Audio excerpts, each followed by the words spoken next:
Hi ಸ್ನೇಹಿತರೆ, Kannada quiz ಚಾನಲ್ಗೆ ಸ್ವಾಗತ. ಇವತ್ತಿನ ಮೊದಲನೇ ಪ್ರಶ್ನೆ ನೋಡೋಕ್ಕಿಂತ ಮುಂಚೆ ನಮ್ಮ ಚಾನಲನ್ನು ಸಬ್ಸ್ಕ್ರೈಬ್ ಮಾಡಿಕೊಳ್ಳಿ. ಹಾಗಾದರೆ ಇವತ್ತಿನ ಮೊದಲನೆಯ ಪ್ರಶ್ನೆ, ಕರ್ನಾಟಕದ ಅತಿ ಎತ್ತರದ ಶಿಖರ ಯಾವುದು? ಬಾಬಾ ಬುಡನಗಿರಿ, ಮುಳ್ಳಯ್ಯನಗಿರಿ, ಪುಷ್ಪಗಿರಿ, ಕೊಡಚಾದ್ರಿ.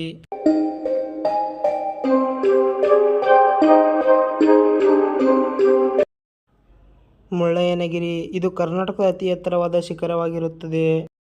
ಪ್ರಶ್ನೆ 2, ಭಾರತದ ಅತಿ ಚಿಕ್ಕ ರಾಜ್ಯ ಯಾವುದು? ಕೇರಳ, ಸಿಕ್ಕಿಂ, ಗೋವಾ, ತ್ರಿಪುರ.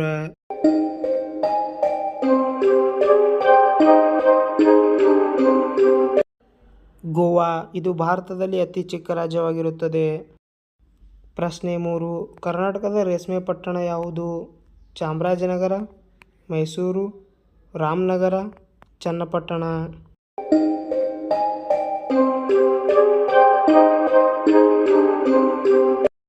ಸರಿಯಾದ ಉತ್ತರ ರಾಮನಗರ. ಇದು ಕರ್ನಾಟಕದಲ್ಲಿ ರೇಷ್ಮೆ ಪಟ್ಟಣವಾಗಿರುತ್ತದೆ.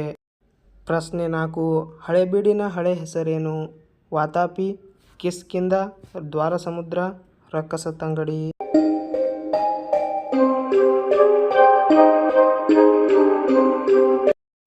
ಹಳೆಬೀಡಿನ ಹಳೆ ಹೆಸರು ದ್ವಾರಸಮುದ್ರ. 5, ಸರ್ದಾರ್ ವಲ್ಲಭಭಾಯಿ ಪಟೇಲ್ ರಾಷ್ಟ್ರೀಯ ಪೊಲೀಸ್ ಅಕಾಡೆಮಿ ಎಲ್ಲಿದೆ? ದೆಹಲಿ, ಆಂಧ್ರ ಪ್ರದೇಶ್, ತೆಲಂಗಾಣ, ಮಹಾರಾಷ್ಟ್ರ.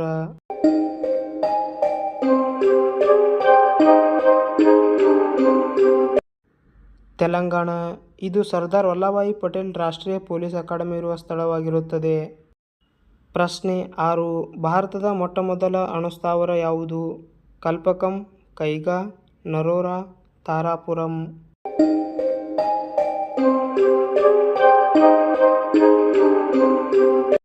ಸರಿಯಾದ ಉತ್ತರ ತಾರಾಪುರ. ಇದು ಭಾರತದ ಮೊಟ್ಟಮೊದಲ ಅಣುಸ್ಥಾವರ ಕೇಂದ್ರವಾಗಿರುತ್ತದೆ. ಪ್ರಶ್ನೆ 7, ಗಾಂಧೀಜಿಯವರ ಮೇಲೆ ಪ್ರಭಾವ ಬೀರಿದ ಗ್ರಂಥ ಯಾವುದು? The laws, the relic, unto this last ಯಾವುದೂ ಅಲ್ಲ.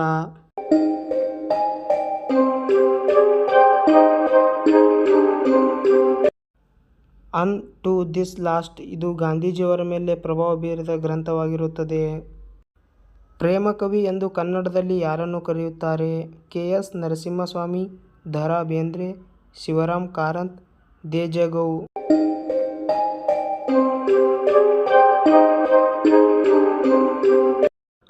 ಕೆ.ಎಸ್. ನರಸಿಂಹಸ್ವಾಮಿ ಇವರನ್ನು ಕನ್ನಡದಲ್ಲಿ ಪ್ರೇಮಕವಿ ಎಂದು ಕರೆಯುತ್ತಾರೆ. ಕೊನೆಯ ಪ್ರಶ್ನೆ, ಏಷ್ಯಾದ ಬೆಳಕು ಎಂದು ಯಾರನ್ನು ಕರೆಯುತ್ತಾರೆ? ಬಸವಣ್ಣ, ಗಾಂಧೀಜಿ, ಬುದ್ಧ, ಮಹಾವೀರ.